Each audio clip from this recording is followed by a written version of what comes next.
Islam, bagaimana kehidupan kita di dunia ini. Makanya dengan nikmat iman dan Islam, kehidupan kita lebih terarah, lebih diridhoi dan diberi petunjuk oleh Allah kepada jalan yang benar. Bapak dan ibu-ibu hadirin rahimani wa rahimakumullah. Salawat dan salam buat qudwah kita, yakni Nabi besar Muhammad sallallahu alaihi wasallam. Allahumma salli ala Muhammad wa ala ali Muhammad. Mudah-mudahan kita, Bapak dan Ibu-ibu, orang-orang yang selalu bersalawat kepada beliau, dan insya Allah nantinya sebagaimana janji beliau di padang mahsyar nanti kita diberi syafaat oleh Allah Subhanahu wa taala berkat salawat kita kepada Rasulullah sallallahu alaihi wasallam. Allahumma salli ala Muhammad wa ala ali Muhammad. Bapak dan ibu-ibu hadirin rahimani wa rahimakumullah.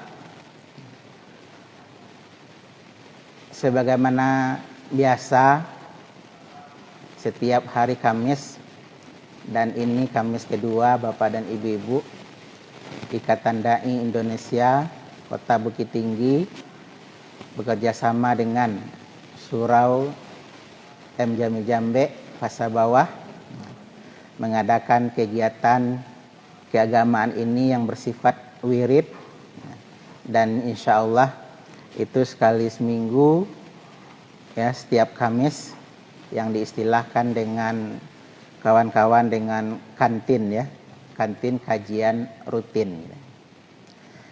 Dan Bapak dan Ibu-ibu, kita juga merencanakan kajian ini sifatnya karena ini wirid dan temanya kita usahakan juga bervariasi, komprehensif.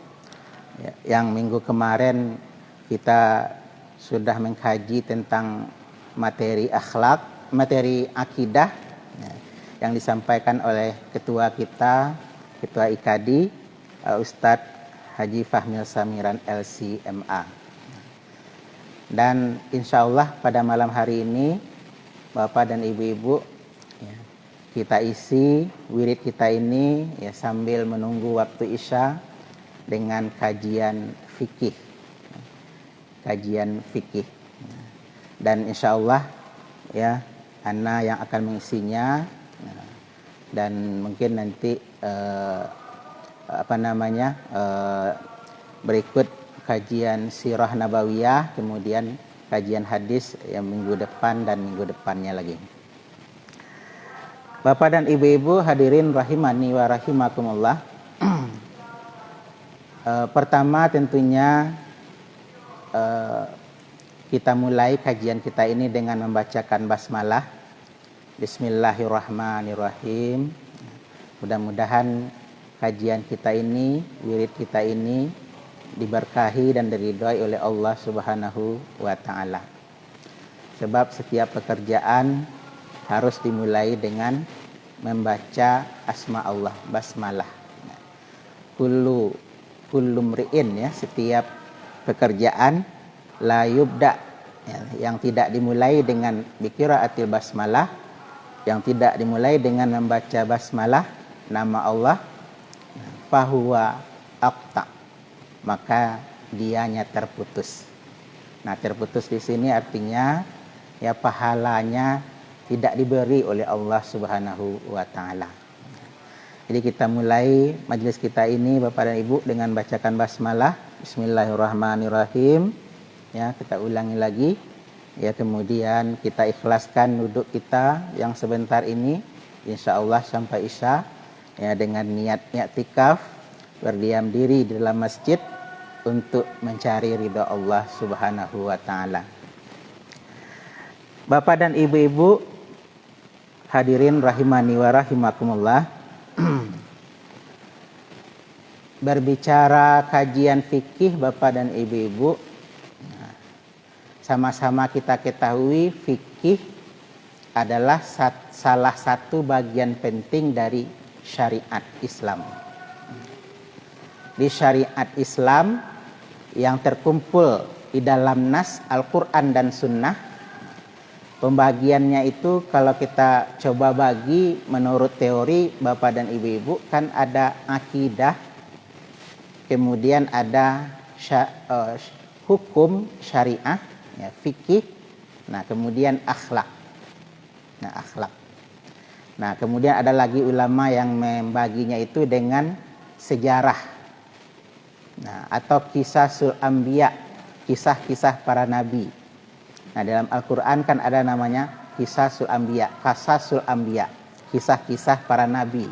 Nabi-nabi terdahulu ada di dalam Al-Quran, ya, Nabi Ibrahim, Nabi Nuh, ya bagaimana Nabi Ibrahim yang tidak hangus dibakar misalnya. Nah itu ulama membaginya, menyebutnya itu namanya qasasul anbiya, kisah-kisah para nabi. Itu juga disebut di dalam nas, dalam Al-Quran. Nah kajian fikih Bapak dan Ibu-ibu ini bagian dari syariat atau yang disebut dengan hukum di akidah, ya, hukum, akhlak. Nah jadi fikih ini sama dengan hukum, ya, sama dengan hukum-hukum.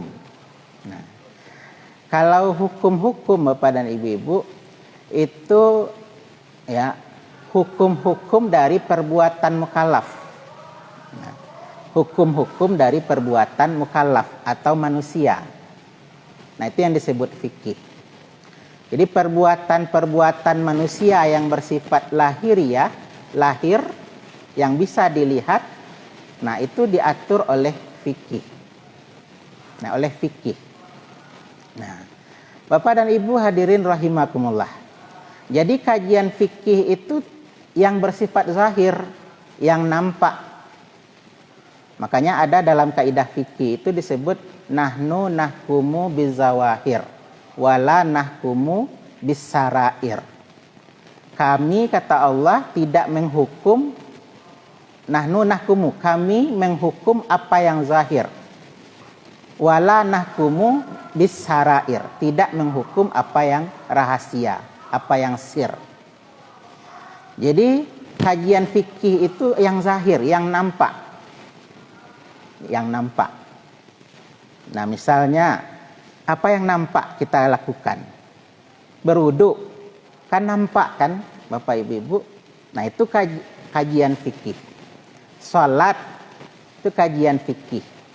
Dan muamalah kita yang lain, ya jual beli, apalagi hormat, tolong menolong, ya gadai misalnya. Nah itu kajian fikih. Sebab sesuatu yang tampak. Akan tetapi kalau sesuatu yang sifatnya tidak tampak, ya yang sifatnya tidak tampak dan itu bersifat keyakinan, nah maka itu disebut dengan akidah. Nah, jadi kajian akidah itu kajian sesuatu yang tidak tampak, keyakinan. Nah kemudian perbuatan yang timbul dari manusia itu, nah itu yang disebut dengan fikih, ya fikih. Nah kemudian Bapak dan Ibu-ibu hadirin rahimakumullah, kajian fikih ini adalah yang mengaturnya para mujtahid, para fuqaha, ya fikih, fakiha, nah fikih, orangnya fakih namanya, ya hukumnya disebut fikih, orangnya disebut fakih, orang yang fakih. Nah, jamak dari fakih itu fuqaha. Nah, orang-orang yang mengetahui fikih, orang-orang yang mengetahui hukum-hukum syariat. Nah, jadi itu terminologi-terminologi yang mungkin sering kita temukan dalam kajian fikih ini Bapak dan Ibu. Fikih, fakih, fuqaha. Ya, fikihnya, hukumnya, aturan-aturannya. Nah, fakihnya orangnya. Nah, fuqaha Nah, itu orang-orang yang mengetahui, para ulama yang mengetahui fikih itu. Nah, misalnya fuqaha dalam fikih, siapa yang kita kenal Bapak dan Ibu? Misalnya Imam Syafi'i, Imam Hanafi, Imam Maliki, ya, Hambali, kemudian Zahiri, ya, Zahiri. Nah, kalau dari ahlu sunnah wal jamaah itu yang masyhur kan empat ini, ya, empat ini Bapak Ibu. Tapi di kalangan masyarakat Islam itu dalam kajian para fuqaha itu ada 9 mazhab yang berkembang di kaum muslimin. Nah, tapi yang masyhur, ya, yang ahlu sunnah wal jamaah itu 4 ini. Hanafi, Maliki, Syafi'i, dan Hambali. Nah, ada lagi kita kenal Syiah, ya, ada namanya Syiah. Nah, kalau kita umumnya di Indonesia, Bapak dan Ibu, itu mazhab fikihnya ahlu sunnah wal jamaah, ya, dan sebagian kecil ada yang Syiah, ya, ada yang Syiah. Bapak dan Ibu hadirin rahimani wa rahimakumullah. Nah, itu terminologi yang kita temukan nanti dalam kajian fikih ini Bapak dan Ibu. Nah, kemudian kita masuk kepada materinya Bapak Ibu. Sebagaimana kita sudah sampaikan di mukaddimah tadi, bahwa kajian fikih ini adalah perbuatan yang zahir dari orang mukallaf. Nah, dalam buku-bukunya para fuqaha, nah ini dah temu istilah ini Bapak Ibu, fuqaha, para ahli-ahli fikih. Nah, yang pertama dalam kitab-kitabnya itu yang sering dibahas itu adalah toharah. Bukalah kitab-kitab fikih Bapak dan Ibu, yang pertama sekali dibahasnya di dalam kitab itu adalah kitab taharah, kitabut toharah misalnya. Nah, Bapak dan Ibu hadirin rahimakumullah, nah, kajian kita atau referensi kita atau marajia kita Bapak dan Ibu, nah, ya, saya mengambilnya dari kitab fikih sunnah, ya, fikih sunnah. Jadi fikih sunnah ini Bapak dan Ibu adalah kitab yang dikarang oleh Said Sabiq, ya, ulama Mesir yang lahir tahun 1915 Hijriah, 1915 Masehi, kemudian meninggal tahun 2000, ya, tahun 2000, ya. Jadi umur 85 tahun beliau meninggal. Nah, beliau dilahirkan di Mesir, ya. Beliau ulama yang sangat produktif, tidak hanya fikih karangan beliau, tetapi ada kitab-kitab yang lain, kitab akidah, ya, akidah al-Islamiyah misalnya. Nah, itu karangan beliau diantaranya. Saya lihat, ya, di referensi ada sekitar 6 karangan beliau Said Sabiq ini yang beredar, ya. Dan alhamdulillah, ya, setelah beliau meninggal di tahun 2000, ya, kitab Said Sabiq ini beliau wakafkan, ya, kepada kaum muslimin semuanya. Jadi artinya selama kita membahas kitab beliau ini, kita dapatkan ilmunya, kemudian kita amalkan, nah, insya Allah pahalanya mengalir kepada beliau. Nah, itu janji beliau itu, apa beliau, niat beliau, ya, akan meninggal itu, ya, beliau mewakafkan kitab ini, fikih sunnah ini kepada kaum muslimin sedunia, ya, kaum muslimin sedunia beliau wakafkan. Ya, wakaf itu artinya kan Bapak Ibu, ya, gunakanlah kitab itu, ya, kekalkan ainnya, nah, dan manfaatkanlah, ya, kegunaannya, ya, kegunaannya itu manfaatkanlah. Nah, itu yang wakaf, ya, Bapak Ibu. Bapak dan Ibu hadirin rahimakumullah. Nah, kita masuk ke materi taharah dulu. Nah, kitab taharah. Jadi kitab fikih sunnah ini Bapak Ibu ada 3 jilid. Nah, ada 3 jilid. Ada jilid 1, jilid 2, dan jilid 3. Nah, jilid 1 ini, nah, itu membahas kitab taharah, kitab wudu, ya, kitab wudu, kemudian kitab salat, ya, salat wajib, salat sunat nanti. Nah, kita akan sampai insyaallah, ya, jika Allah mengizinkan.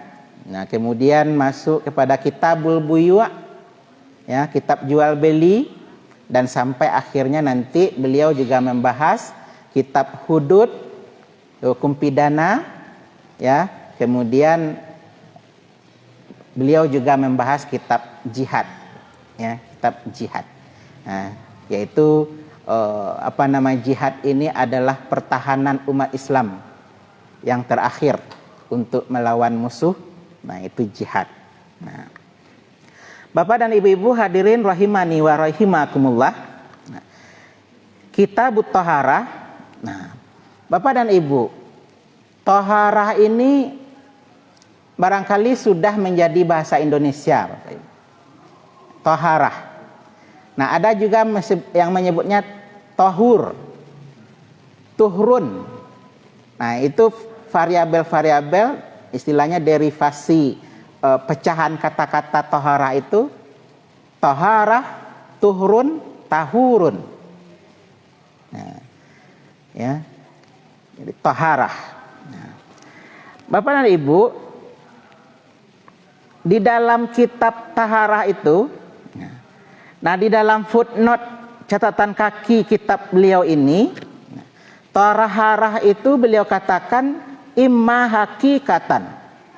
Taharah itu ada kalanya secara hakikat. Kat taharati bil ma, seperti taharah dengan air. Nah, itu taharah secara hakikat, itu namanya Pak Ibu. Kita berwudu itu kan dengan memakai air. Itu namanya dalam fikih taharah bil hakikah. Taharah dengan secara hakikat. Ya, bil ma, dengan menggunakan air. Jadi taharah secara hakikat itu dengan menggunakan air.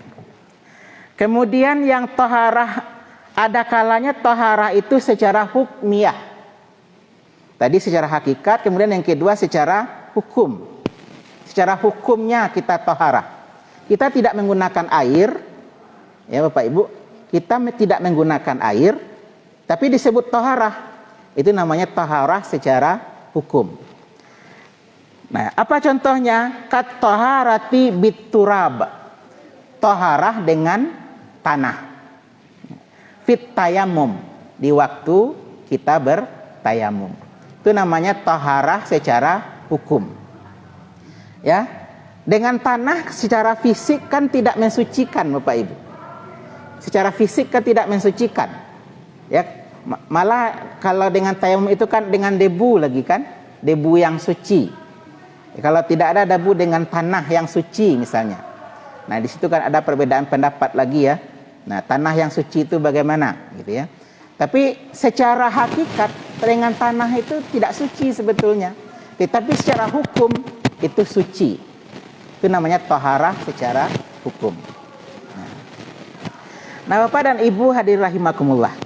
Nah, itu yang taharah Bapak Ibu ya. Di taharah itu ada kalanya secara hakikat dengan air, dan ada kalanya dengan secara hukum, yaitu dengan tanah ketika kita bertayamum. Nah, di dalam kitab fikih sunnah ini Said Sabiq memulai kitab taharahnya itu dengan almiyah wa aksamuha. Almiyah.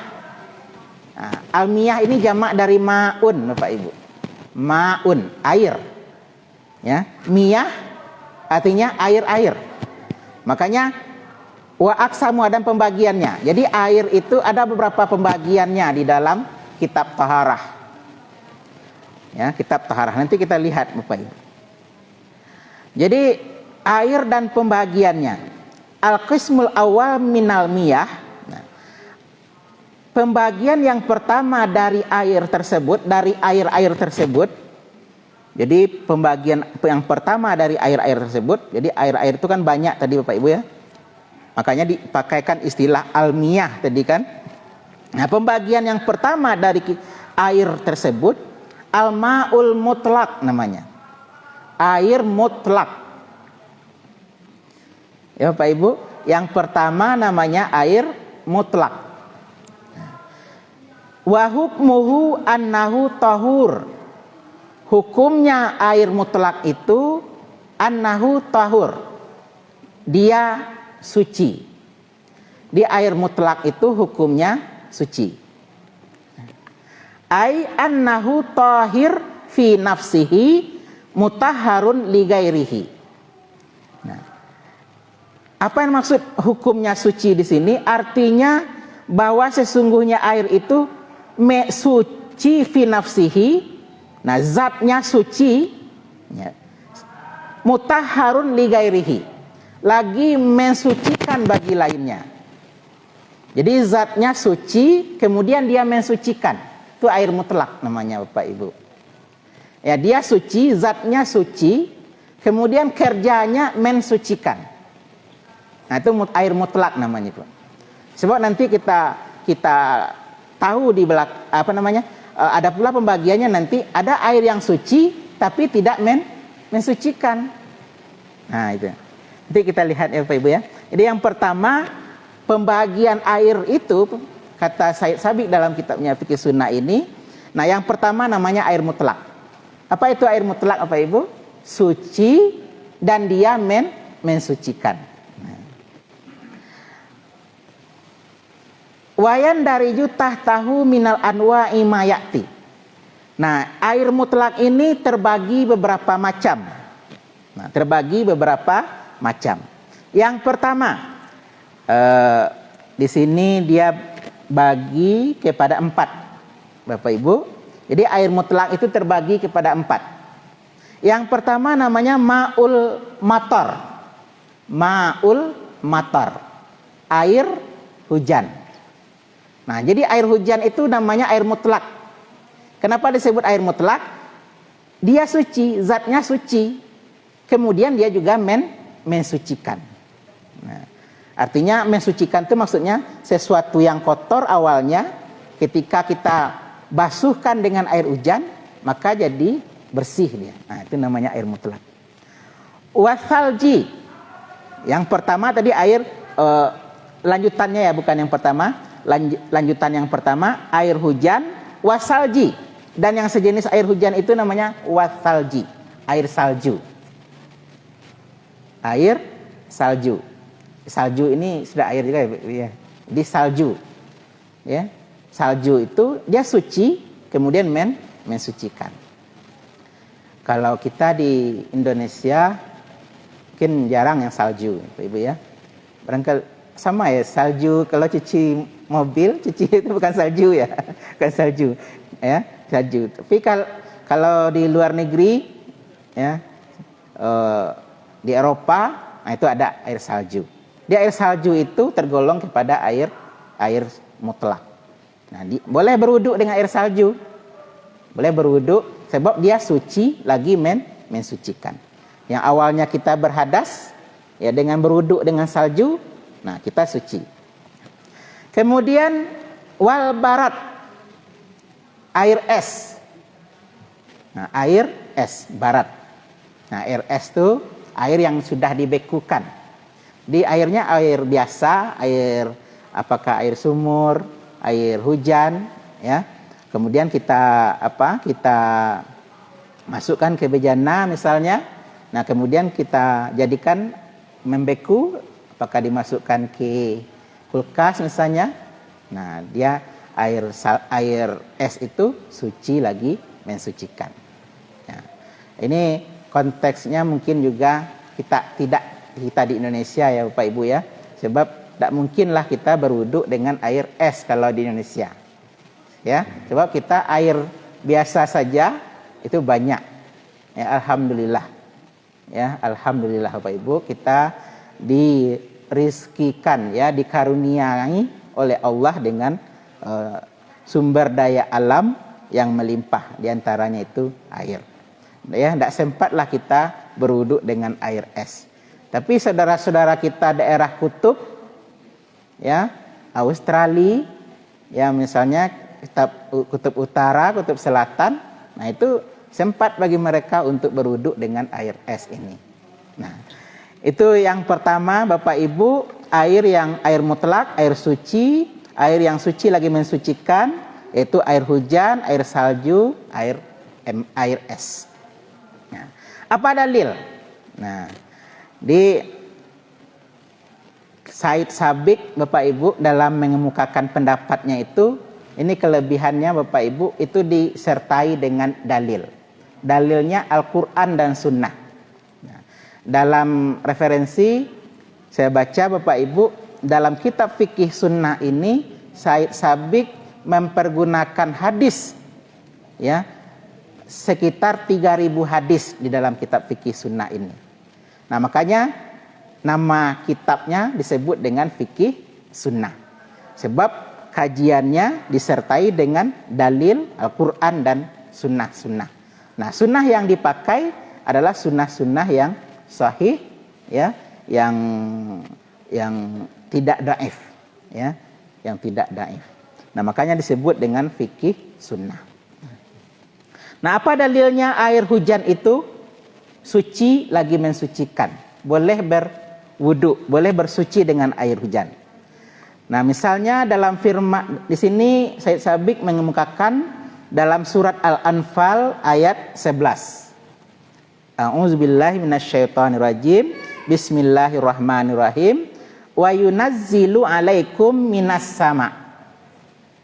Wa yunazzilu, ya, menurunkan alaikum atas kamu minas sama, dari langit.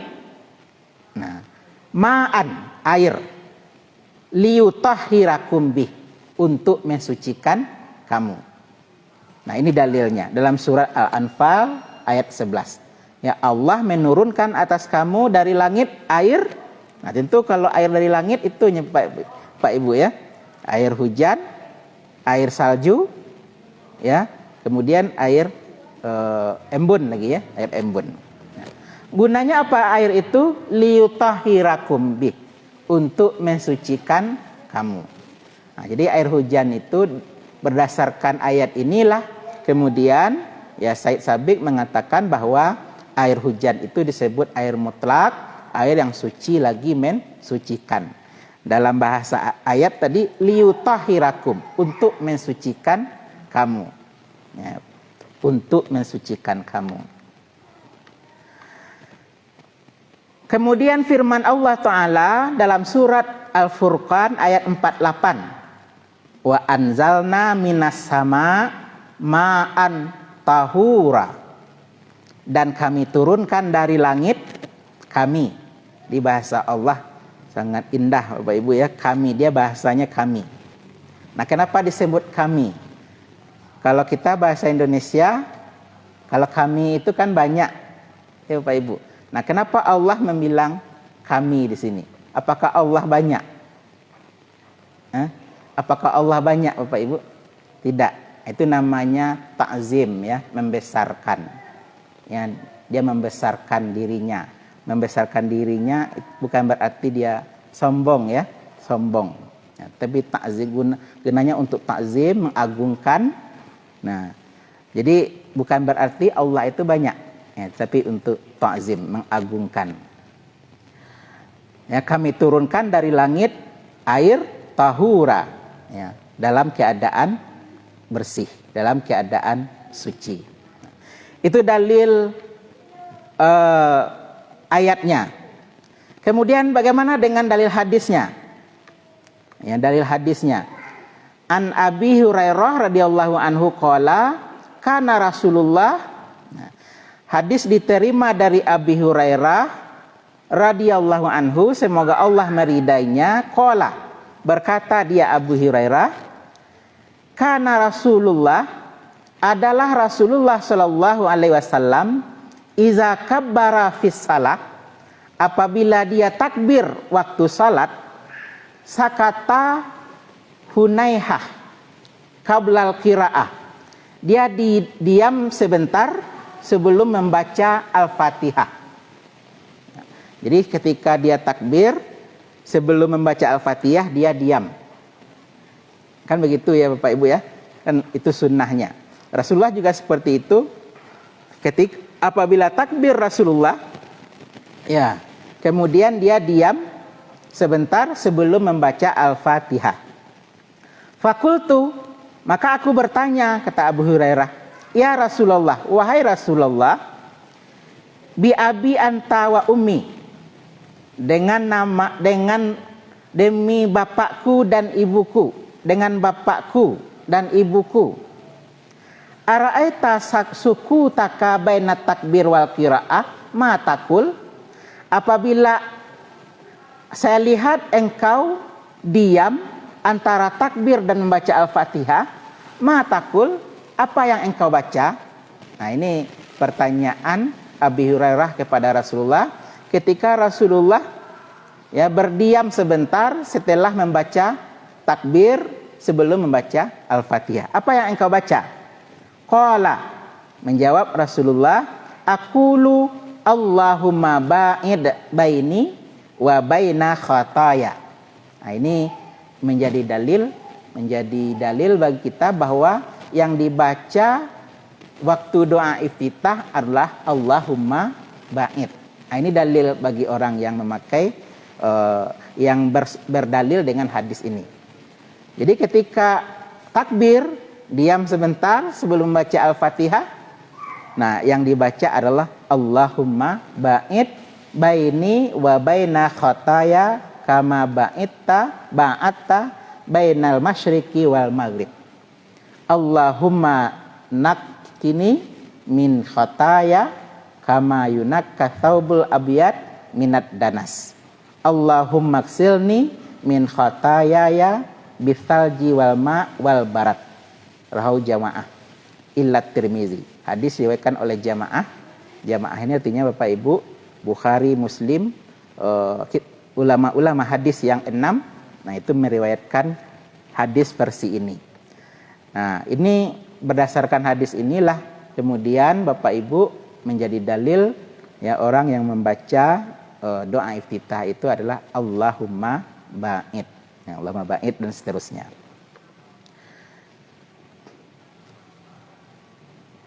Kemudian itu yang pertama Bapak Ibu ya, air yang suci lagi mensucikan namanya air mutlak ya.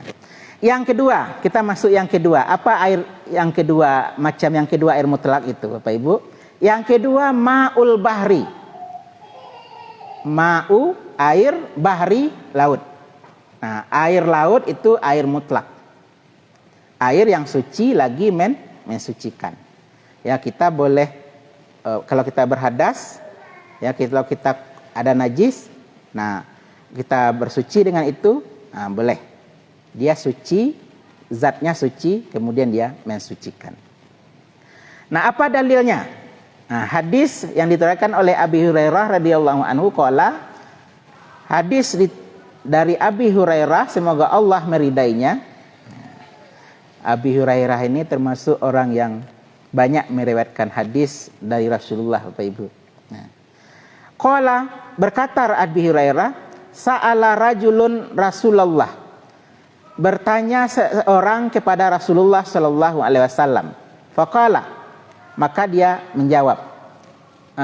Maka berkata seseorang, ya Rasulullah, wahai Rasulullah, inna narkabul bahri. Sesungguhnya kami ini narkabul bahri, sering berlayar. Nah, jadi ada orang yang sering berlayar.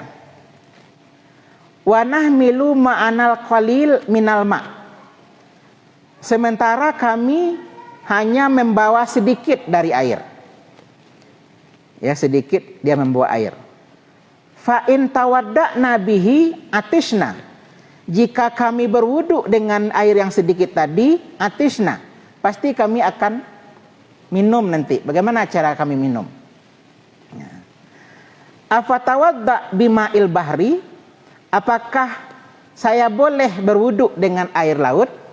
Nah, ini pertanyaan ya sahabat, salah seorang sahabat kepada Rasulullah.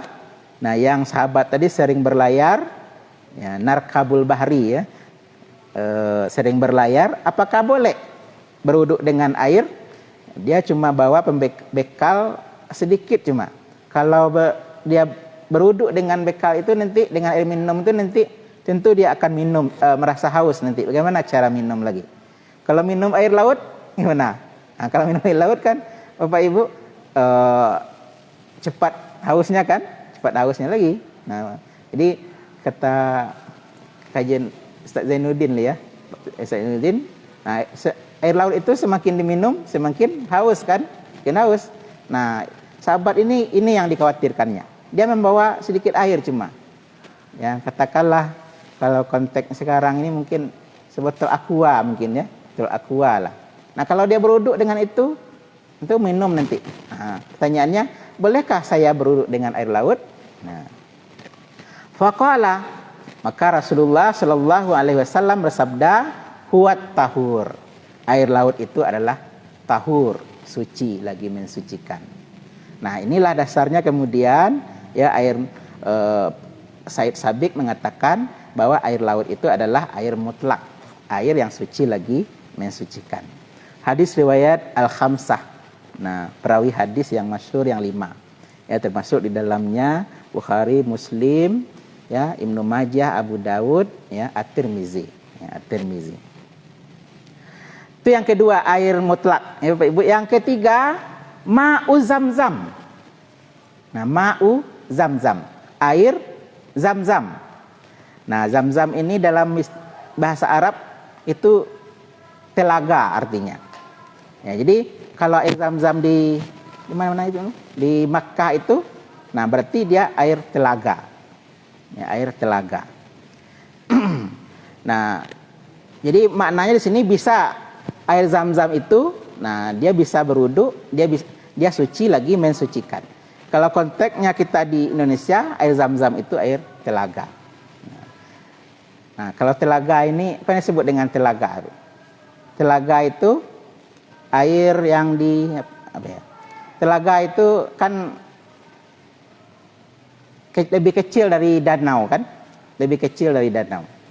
Nah, kalau di Kota Baru, hukuman Kota Baru boleh dikatakan telaga ya. Di boleh simpang Kayutan 2. Nah, boleh di telaga. Nah, itu air telaga itu suci, lagi mensucikan, air mutlak.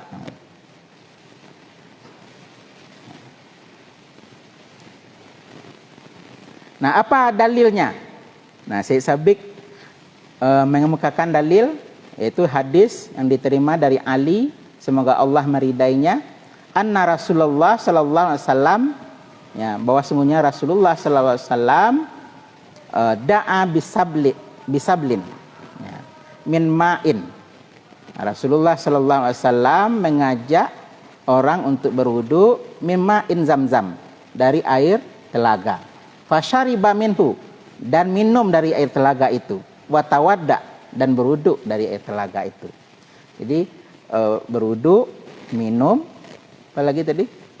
Nah, itu bisa dipergunakan air telaga. Hadis riwayat Ahmad. Nah, berdasarkan ini kemudian ya Said Sabiq mengatakan bahwa air telaga itu air mutlak. Nah, kemudian yang keempat, air mutlak itu al-ma'ul mutaghayyar bitulil makti. Air yang berubah ya, bitulil makti, dengan sebab lamanya dia diam. Atau dengan sebab mengalirnya atau bercampurnya ma la yanfaku anhu, sesuatu yang tidak akan merubah darinya menurut kebiasaan, seperti air yang ada di dalamnya kiambang, wawarakis sajri, dan daun pohon. Nah, jadi ada mungkin tabe, boleh dikatakan tabe ya Ibu ya, kan di situ ada kiambang yang hidup, yang